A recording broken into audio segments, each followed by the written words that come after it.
Publish source से coat कर रहे हैं, कल तो उन्होंने ऑथेंटिकेट भी किया उसको, तो बोलने में क्या हर्ज है। ये लोग जब भी भाषण देते हैं तो किसी किताब से कोट करते हैं, चाहे वो कभी संजय बारू जी को भी कोट किया है प्राइम मिनिस्टर जी ने, तो कभी मैगजीन का आर्टिकल, कभी किताब से, कभी रिपोर्ट से। तो as long as it's a publish source it's okay.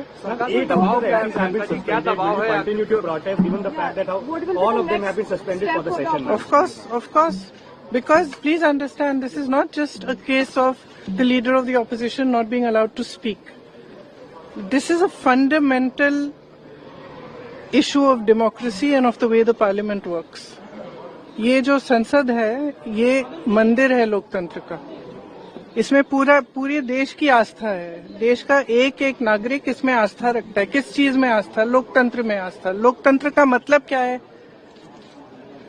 कि सबका एक्सप्रेशन होना चाहिए, जो भी है उसकी चर्चा करनी चाहिए। और ये परंपरा भी रही है, ऐसे कोई बात नहीं है कि कभी चाइना पे चर्चा नहीं हुई है, कभी फॉरेन अफेयर्स पे चर्चा नहीं हुई है, कभी पाकिस्तान पे चर्चा नहीं हुई है। इन चीजों पे चर्चा हुई है, हमेशा खुल के हुई है। और चाहे विपक्ष हो चाहे सरकार हो, सबने अपना पक्ष रखा है। तो अपना पक्ष रखने में क्या मुश्किल है? ये लोग डर रहे हैं कि क्या बातें निकलने वाली हैं, बस ये डर रहे हैं। उन्होंने इस पुस्तक को प्रकाशित होने नहीं दिया है, जहां तक मेरी जानकारी है।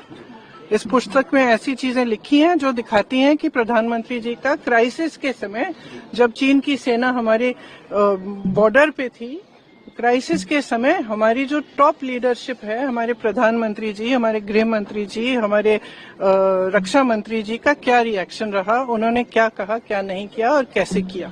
तो एक तो ये बहुत स्पष्ट दिख रहा है कि इनका और इनकी सरकार का चरित्र क्या है, कि जब देश पे हमला हो रहा है, देश के बॉर्डर पे चाइना के ट्रूप्स आ रहे हैं, तब इनका क्या रिएक्शन रहा है, ये स्पष्ट है।